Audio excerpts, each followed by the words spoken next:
Hi guys, habari zenu. It's been a minute, but I'm back. Yeah, so today I want to do something different. I want us to review this book. This is The Mountain Is You by Brianna Wiest.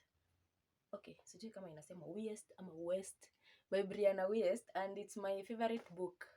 So yeah, what I'm going to do, I'm just going to give you a rundown of what I think the book is about. Then I'll look at some few pages from the book that I think, okay, that spoke to me. I really hope you I really hope this book can influence you, like be a good guide to you and whatever you're going through. I'ma like motivate you to read if you don't read already. Yeah, and let's get into it.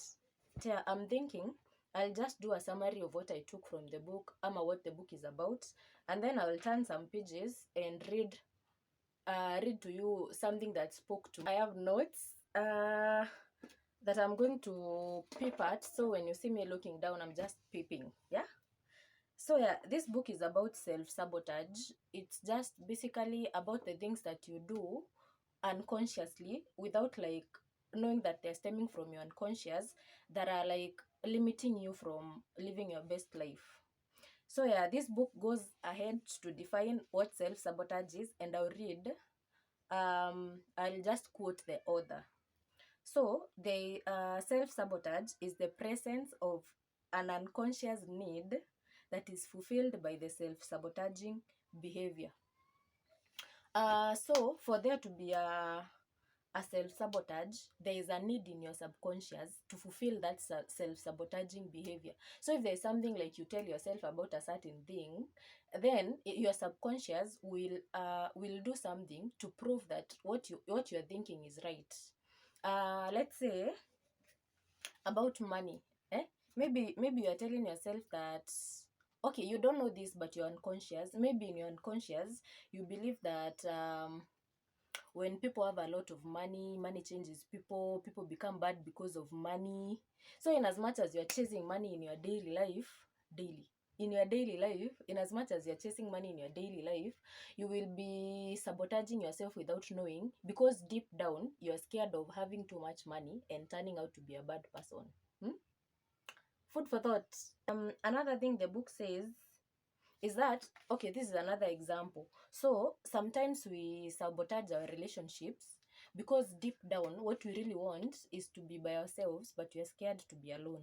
Like for instance, have you been in a relationship where you got into a relationship and then you keep like bringing up issues that are not existing, overthinking things, bringing up insecurities that are not even there, just because deep down you do not want to be in a relationship. You want to be alone, but you're scared of being alone. Maybe you've not like mastered ways to be alone and happy, so you feel like you need to have someone, but in your subconscious you want to be alone. You get? I hope this is making sense. Yeah.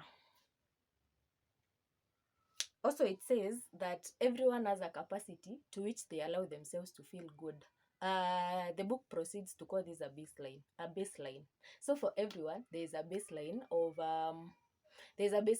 what you think happiness to you, what you allow, the level at which you allow yourself to be happy. So when you feel like you're exceeding your baseline, you tend to bring yourself back. So for instance, maybe you've never figured yourself as someone who is worthy of traveling, living the good life, going to events and stuff. So when these things start to happen to you, you start to repel them because deep down this is too much happy. What you believe about your life is what you're going to make true about your life. Now, because you have all these beliefs, you will be trying, without even knowing, to make them come true so that you can prove to yourself that you're right about these things. So maybe you feel like you don't need too much money. When you have your basic needs covered and your small savings, you're good for life. So every time you get like a high paying job, you'll just find yourself sabotaging that job because for you that is too much. They are paying you too much, they are doing too much, you cannot handle this. So yeah, you will just keep sabotaging. Also, the book now talks about how you can like now identify these self-sabotaging behaviors when they're happening, and what you can do to make sure that now you move forward, you start to change your thoughts process, so that now you can get rid of this self-sabotaging behavior. So the book says change is going to feel uncomfortable at first, because human beings are guided by comfort. So change, no matter how good, even if like the thing that you're going to do is going to repel, to move you forward. I was about to say repel. It was going to move you forward. You're going to repel it at first because it's uncomfortable.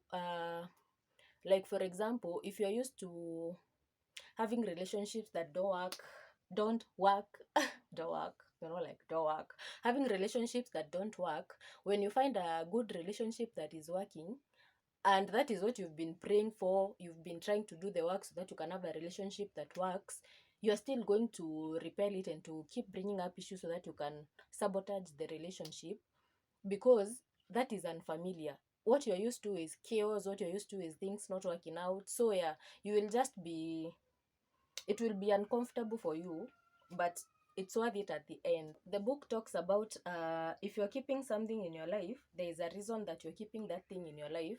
All you need to do is just ask yourself why. Maybe you have an abusive partner. Okay, disclaimer, this book is not about relationships per se, but my favorite topic, relationships. So work with me. So yeah, if maybe like for instance, kizungu, you're in a you're in a toxic relationship, there is a reason why you're keeping that toxic relationship. There is a part of you that that toxic relationship is satisfying. You get like how. So yeah, the book proceeds to tell you, to teach you how you identify emotions that arise when you're trying to get rid of the self-sabotaging behavior, and how to move forward with that so that you better yourself. Yeah. um For instance, when you're feeling jealous when your friends accomplish things, this is to show you that you desire what they have. So now what you can do instead of feeling jealous is working towards accomplishing that for yourself. Okay, page 150 says there's nothing that you can do to win someone or something that is not meant to be yours. Um, you can fight with everything you have. You can hold on as long as you can. You can force yourself into mental gymnastics to pick apart signs. You can have your friends read into text and emails. We do that a lot, don't we? You can decide that you know what's best for you and right for you. Mostly, you can wait. You can wait forever, forever and ever. What isn't right for you will never remain in your life. There is no person, job, city that you can force to be right for you if it's not. Though you can pretend for a while, you can play games with yourself, you can justify and make ultimatums. You can say you'll try. The truth is that what is right for you, okay, what is right for you will come to you and stay with you and won't stray away for long. The truth is that when something is right for you, it brings you clarity, and when something is wrong for you, it brings you confusion. Just 163, I'll just read one line. It says, you are not born to be happy all the time. Yeah, so anytime that you feel anger, sadness, guilt, do not like beat yourself down for it. Do not say that you've worked on yourself too much to be feeling this sad, this lonely. You're not meant to be happy all the time. So embrace even the times that you're not happy, the times that you're sad, and really just ask yourself what this moment is teaching you, what this moment is teaching you about yourself. Where am I running? Teaching. Page 223 says, you're not supposed to know everything. You're not supposed to be a financial expert.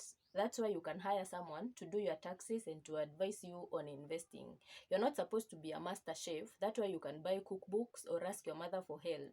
You're not supposed to be a world-class trainer. That's why you can book appointments with one and learn.